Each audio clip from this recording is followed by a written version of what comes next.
오늘 우리에게 주신 말씀은 야고보서 4장 7절부터 10절 말씀입니다. 제가 가지고 있는 신약성경 374페이지 야고보서 4장 7절부터 10절 말씀입니다. 신약성경 374페이지입니다. 제가 봉독해 드리겠습니다. 그런즉 너희는 하나님께 복종할지어다. 마귀를 대적 6절부터입니다. 6절부터 제가 봉독해 드리겠습니다. 그러나 더욱 큰 은혜를 주시나니 그러므로 일렀으되 하나님이 교만한 자를 물리치시고 겸손한 자에게 은혜를 주신다 하였느니라. 그런즉 너희는 하나님께 복종할지어다. 마귀를 대적하라. 그리하면 너희를 피하리라. 하나님을 가까이 하라. 그리하면 너희를 가까이 하시리라. 죄인들아 손을 깨끗이 하라. 두 마음을 품은 자들아 마음을 성결하게 하라. 슬퍼하며 애통하며 울지어다. 너희 웃음을 애통으로 너희 즐거움을 근심으로 바꿀지어다. 주 앞에서 낮추라. 그리하면 주께서 너희를 높이시리라. 아멘. 우리가 신앙생활을 하면서 저지르는 가장 큰 잘못은 신앙의 기준이 하나님이 아니라 바로 자기 자신이라는 점이죠. 그러다 보니 세상의 기준을 가지고 성경을 바라보고 판단한다는 거죠. 예를 들면 많은 성도가 복을 받기 위해 교회를 다니죠. 그러면 그들이 생각하는 복이 무엇일까요? 많은 간증을 들어보면 세상의 어려운 문제가 해결되는 과정을 실감나게 설명하는 경우가 대부분이죠. 예를 들자면 도저히 의사들이 치료할 수 없다고 한 말기암인데 이제 기도를 받고 그 암이 깨끗이 치유받았다는 이런 간증도 있을 수 있고요. 또 경제적으로 너무나도 어려워서 도저히 회복이 불가능한데 하나님께서 붙들어 주셔서 그 모든 것들이 다 해결되었다는 그런 간증도 있겠죠. 또 하나님의 은혜로 좋은 대학에 들어가서 좋은 학과에 다니고 또 좋은 직장을 갖게 되었다는 그런 간증도 들을 수 있죠. 그러면 그런 게 복이라고 한다면 그런 경험이 없으면 복을 받지 못한 성도들일까요? 그렇지 않죠. 그런 눈에 보이는 세상의 것을 복이라고 정의하는 것이 오히려 잘못된 것이죠. 성도에게 가장 큰 복은 바로 예수 그리스도의 십자가 보혈을 통해 구원에 이르게 되는 거예요. 이것만큼 큰 복이 없어요. 그래서 야고보는 6절에서 하나님께서 더욱 큰 은혜를 주신다라고 이렇게 말하고 있는 거죠. 하나님의 은혜는 하나님이 택한 백성들에게 동일하게 베풀어 주세요. 어떤 성도들에게는, 예쁜 성도들에게는 은혜를 더 많이 부어주시고 좀 덜 예쁜 성도들에게는 은혜를 조금 부어주시고 이러는 게 아니에요. 모든 성도들에게 똑같이 같은 그런 은혜를 부어주세요. 하나님의 은혜는 멸망에 있는 우리를 예수 그리스도의 보혈로 구속하시고 그리고 하나님의 소유로 삼으심으로 끝나는 것이 아니라 우리 인생이 끝나는 그 순간까지 하나님의 은혜는 계속되고 있다는 사실이에요. 하나님의 원수로 살아가는 우리를 버리지 않고 붙들어 주시죠. 말씀으로 우리 죄를 깨닫게 하시고 그래도 깨닫지 못하면 끝까지 하나님의 백성된 자리에 붙드시려고 하세요. 그래서 하나님께로 돌아오도록 징계도 하시는 것이죠. 여러분, 우리가 살아가면서 우리 삶 가운데 고난이 있다고 한다면 그것은 하나님께서 나를 하나님의 백성으로 끝까지 이끌어 가시기 위해서 하나님 앞으로 나오도록 하기 위해서 그런 징계를 우리에게 주시는 거예요. 여러분, 이것을 우리는 하나님의 더욱 큰 은혜라고 말하고요. 이것이 바로 하나님의 사랑이에요. 따라서 우리가 신앙생활을 하면서 고난이 닥치는 것도 우리를 올바른 길로 인도하시려는 하나님의 간곡한 사랑의 표현이라는 거예요. 그러니 우리가 영적으로 깨어 있다면 고난의 상황에서 자신을 돌아볼 수 있어야 하는 거죠. 그러면 오늘 말씀을 통해 하나님의 은혜를 받은 성도들의 삶의 자세에 대해서 한번 알아보도록 하겠습니다. 여러분 6절 7절 말씀 한번 읽겠습니다. 6절과 7절 말씀입니다. 다 같이 시작. 그러나 더욱 큰 은혜를 주시나니 그러므로 이르시되 하나님이 교만한 자를 물리치시고 겸손한 자에게 은혜를 주신다 하였느니라. 그런즉 너희는 하나님께 복종할지어다. 마귀를 대적하라. 그리하면 너희를 피하리라. 아멘. 야고보는 잠언 3장 34절을 인용해서 하나님이 교만한 자를 물리치시고 겸손한 자에게 은혜를 주신다 하였느니라. 그런즉 너희는 하나님께 복종할지어다 라고 이렇게 말씀하고 있어요. 여기서 하나님께 복종한다는 것은 자신의 뜻을 하나님의 뜻 아래 굴복시키는 그런 적적인 순종을 의미하는 거죠. 따라서 하나님께로부터 더욱 큰 은혜를 받으려면 교만한 마음을 품지 말고 오직 믿음과 겸손으로 순종하고 복종해야 한다는 거예요. 문제는 어리석은 인간은 늘 입으로는 풍성한 은혜와 복을 바란다고 하면서도 실제 삶에 있어서는 교만한 마음을 품게 되죠. 그런 교만한 마음이 어떤 거예요? 먼저 하나님께 복종하는 대신 거꾸로 하나님이 나에게 복을 주시면 복종하겠다는 거예요.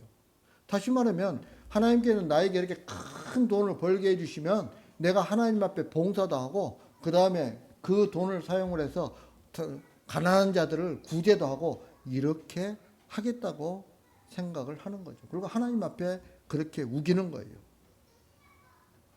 여러분, 이게 바로 교만한 마음이에요. 이런 교만한 마음을 지닌 자에게는 하나님의 은혜와 복이 임하지 않는 것이죠.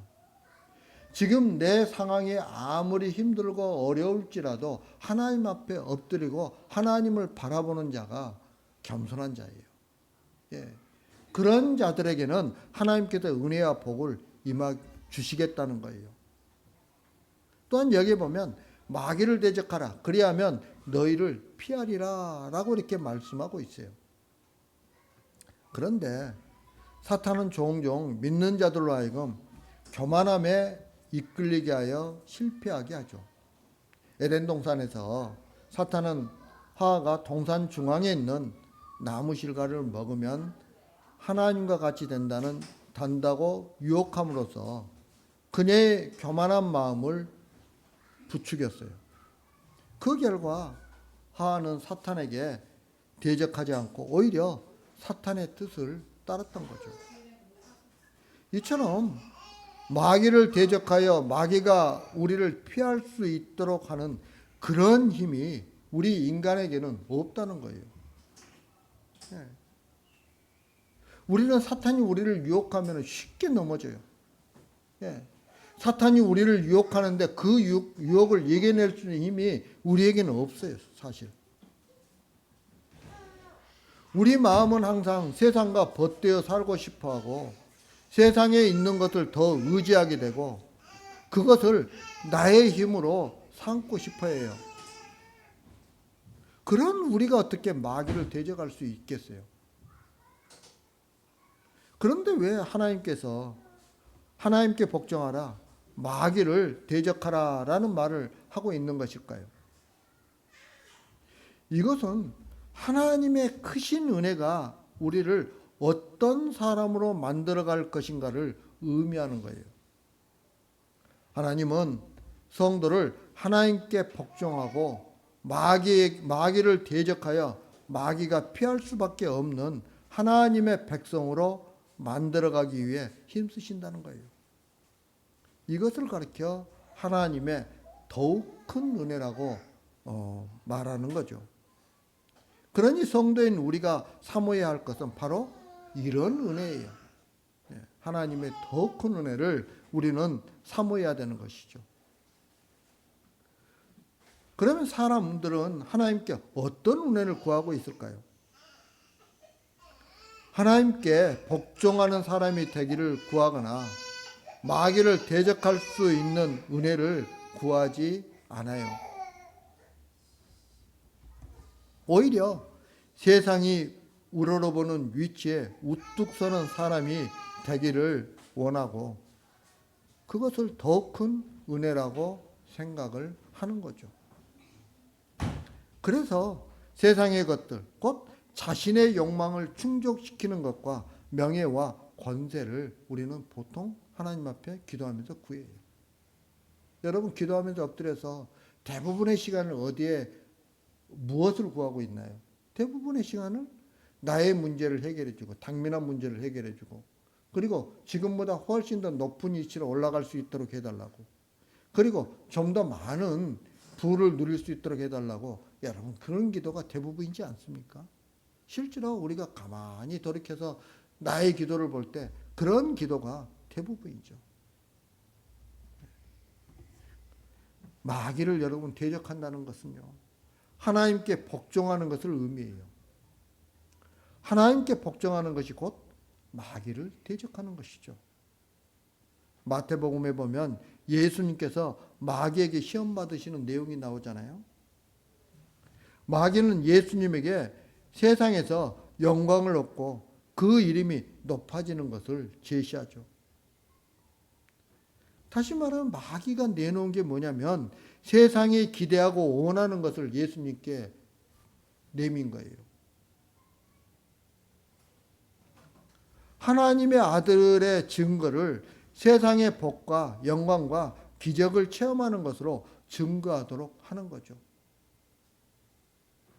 이런 시험을 예수님께서는 떡이 아니라 말씀으로 사는 삶의 원칙을 제시하시고 오직 하나님께만 경배하며 하나님을 시험하지 말라는 말씀으로 사탄의 유혹을 이기셨어요.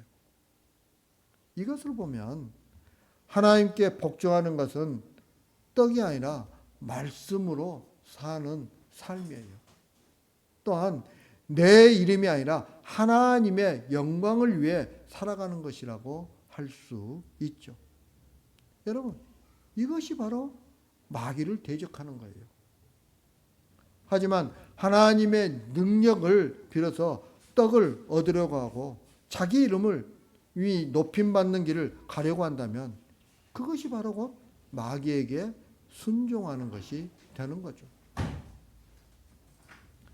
마귀를 대적한다는 것은 세상을 향한 욕망에서 벗어나서 하나님이 주신 은혜를 참된 은혜인 줄 알고 그 은혜로 말미암아 감사하는 거예요. 왜냐하면 그것이 하나님께 복종하는 것이기 때문에 그래요. 하나님은 택한 백성을 그런 성령의 사람으로 굳게 세우기 위해서 일하고 계세요. 그래서 성도가 세상과 버치되어 살아가면 성령이 근심하고 탄식하게 되는 거죠. 그리고서 어떻게 합니까? 우리의 양심을 계속해서 찌르는 거죠. 성령님께서 찌르세요. 근데 영적으로 무감각하면 그 찔림을 깨달을 수가 없는 거죠. 우리가 진심으로 하나님의 은혜를 아는 성도라면 성령의 근심과 탄식을 생각하면서 하나님께 복종하면서 마귀를 대적하는 자로 살아가기를 소원해야 하는 것이죠. 이게 바로 마귀를 대적하는 하나님의 더 큰 은혜 아래 살아가는 사람의 모습이에요. 여러분 근데요. 세상과 벗되어 사는 사람들이 이런 하나님의 사람들의 삶을 이해할 수 없는 것들이 있어요. 여러분, 우리가 그것이 무엇인지 8절 말씀에서 한번 알아보도록 하겠습니다. 8절 말씀 다 같이 시작. 하나님을 가까이하라. 그리하면 너희를 가까이하시리라. 죄인들아 손을 깨끗이하라. 두 마음을 품은 자들아 마음을 성결하게 하라. 아멘. 구약의 제사장들은 규정된 시간에만 하나님의 임재의 장소에 접근할 수 있었어요. 그러나 예수 그리스도의 대속의 은혜를 받은 모든 그리스도인들은 은혜의 왕 앞에 언제든지 가까이 갈 수 있는 자격을 받았죠. 더욱이 하나님은 성도를 사랑하심으로 성도와 늘 교제하기를 원하세요. 그런데 야고보는 하나님을 가까이 하라라고 이렇게 명령하고 있어요.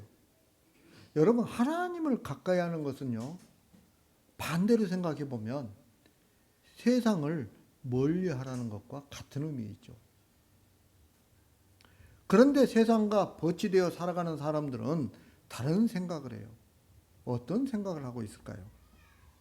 그들은 하나님과 가까이 하면 하나님이 복을 주셔서 세상에서 풍족하게 산다고 생각을 하는 거예요.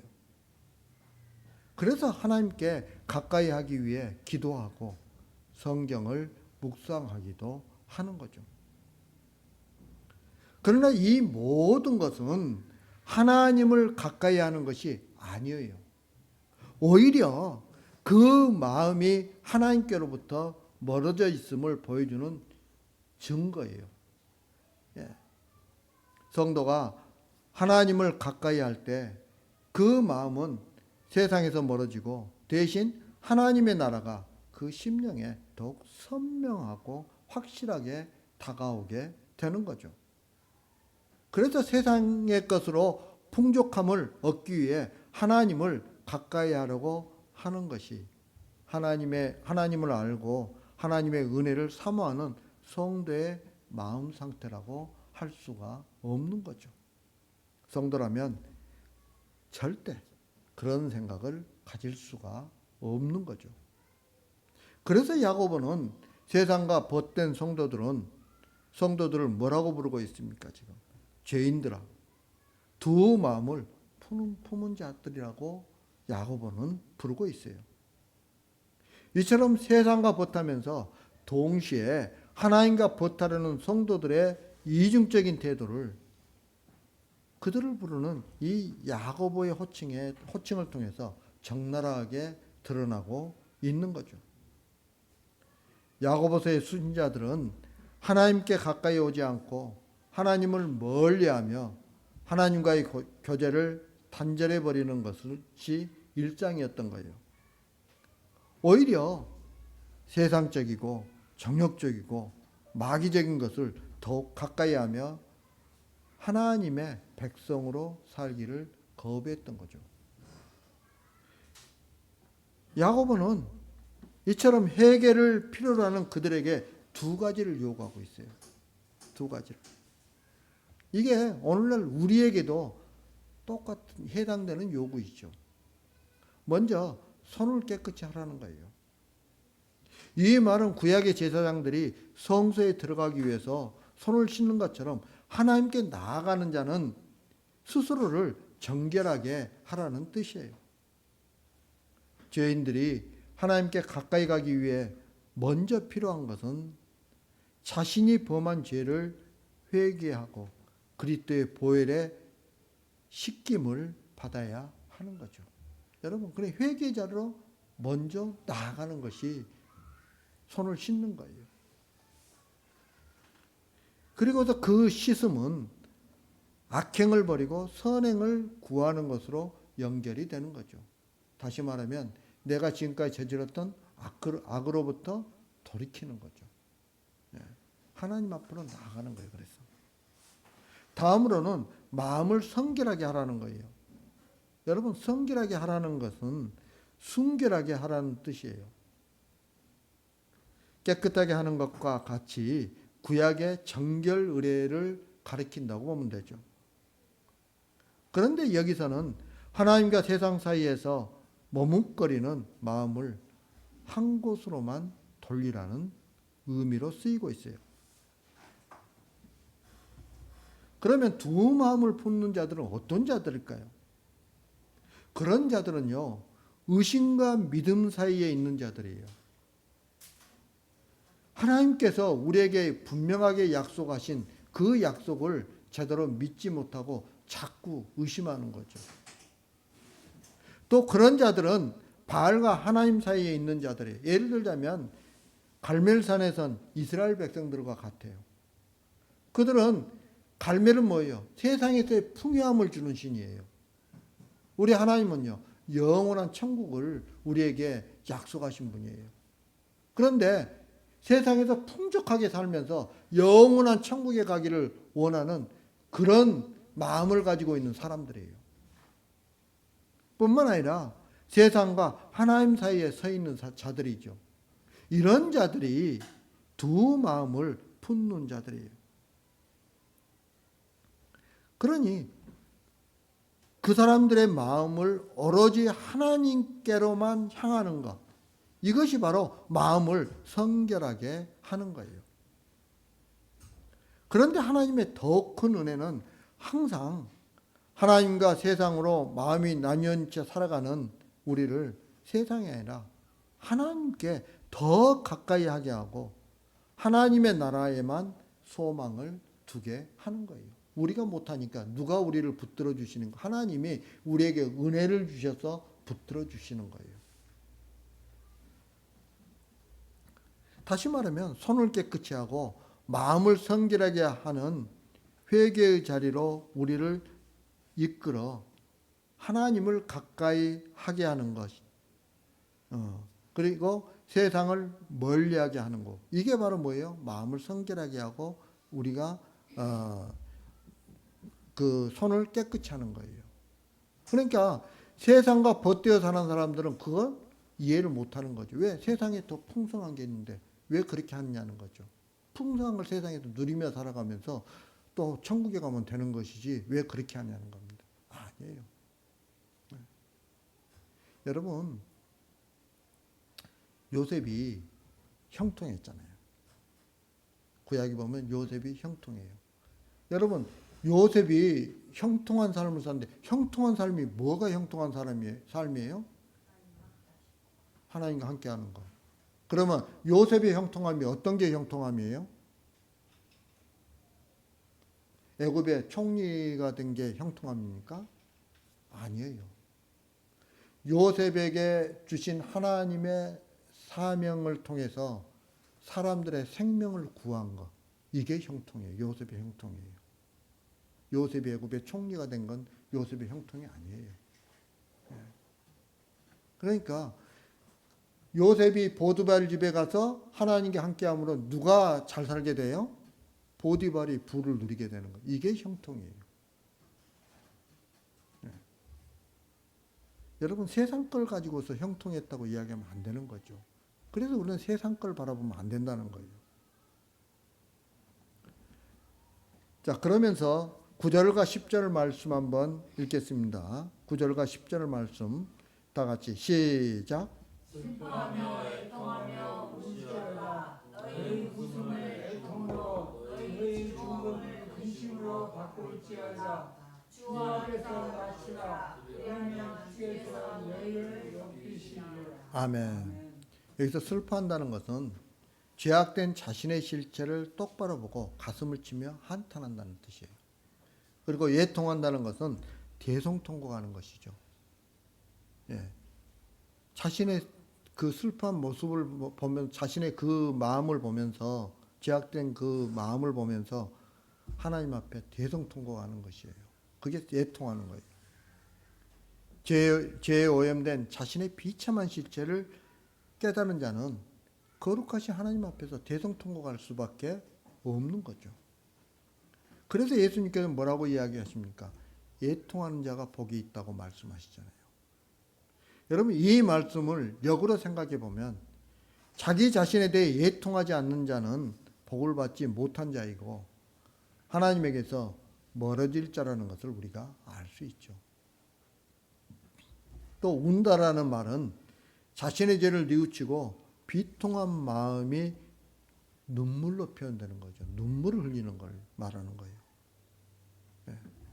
사도 바울은 세상과 버탄 성도들에게 반드시 이런 참된 회개의 증거들이 필요하다고 강력하게 말하고 있죠. 또한 예수님은 애통하는 자가 위로를 받을 것이고 우는 자는 웃을 것이라고 약속해 주셨어요. 그런데 세상과 보치되어 살아가는 사람들에게는 이 말씀을 이해할 수가 없는 거죠. 그 사람들은 이해할 수가 없어요. 이 말을 갖다. 왜냐하면 세상이 추구하는 것은 슬픔도 애통도 울음도 아니에요. 여러분, 세상이 추구하는 것은 웃음과 즐거움이기 때문에 그들은 이 말씀을 이해할 수가 없는 거죠. 문제는 성경은 오히려 웃음을 애통으로, 즐거움을 근심으로 바꾸라고 말하고 있어요. 세상과 보치되어 살아가는 사람들은 이런 하나님의 말씀에 순종하려고 하지 않죠. 결국 이 말씀은 하나님의 은혜를 입은 성도가 아니면 불가능할 수밖에 없는 그런 내용인 것이죠. 웃음을 애통으로 바꾸라는 것은 세상의 웃음에 취해서 하늘의 기쁨이 참으로 크다는 것을 잊고 있는 자신을 두고 애통할 수 있어야 한다는 뜻이에요. 성도가 세상에 마음이 취해 살아가는 자신의 현실을 발견한다면 분명 슬퍼하고 애통하며 울 수밖에 없는 거죠. 성도라면 하나님으로부터 마음이 멀어진 자신으로 인해 슬퍼하고 애통해하며 울게 되는 거예요. 이게 참된 성도예요. 이처럼 우리를 회개자로 이끄는 것이 뭐예요? 바로 더 큰 은혜예요. 하나님의 더 큰 은혜가 우리를 이런 자리로 이끄는 거예요. 자신의 모습으로 인해 슬퍼하고 애통해하며 울 수 있는 사람은 하나님의 은혜를 입은 성도 외에는 없어요. 그래서 이처럼 웃음과 즐거움의 자리에서 내 마음이 하나님에게서 멀어진 것을 발견하고 그로 인해 애통해하고 근심하는 것이야말로 낮아진 마음이라고 할 수 있는 것이죠. 하나님은 바로 이런 마음을 높이시는 분이세요. 심령이 가난한 자가 하나님 앞에서 높임을 받는다는 거죠. 우리는 이런 하나님의 은혜에 감사하며 살아가야 되는 거죠. 이제 말씀을 마치려고 합니다. 사랑하는 성도 여러분, 하나님의 은혜는 우리의 욕망으로 구하는 것들이 채워지는 그런 것을 의미하지 않아요. 욕망에 이끌려가는 길에서 정신을 차리고 세상이 추구하는 웃음과 즐거움 대신 하나님에게서 멀어진 자신을 보고 슬퍼하고 애통해하며 울 수 있는 심령이 되는 것이야말로 더욱 큰 은혜인 거죠. 이것이 성령 충만이고 하나님의 은혜가 충만한 상태인 거죠. 하나님의 더욱 큰 은혜는 세상이 보지 못하는 하늘의 것을 보게 해요. 그리고 하늘의 것을 구하는 성도로 살아가게 하는 거죠. 이런 하나님의 더욱 큰 은혜를 구하며 살아가는 저와 여러분들이 되길 주님의 이름으로 축복합니다. 다 같이 기도드리겠습니다. 사랑과 은혜가 풍성하신 아버지 하나님, 부족한 저희들 사랑해 주신 감사합니다. 저희들이 이 땅에 살아가면서 세상에 물들어 살아가는 저희들을 심령을 깨워주시고 그리고 바른 길로 이끌어 주시는 그 하나님의 더욱 큰 은혜를 구하며 이 땅에서 살아가는 주님의 귀한 백성들 되게 하여 주옵소서. 예수님 이름으로 기도합니다. 아멘.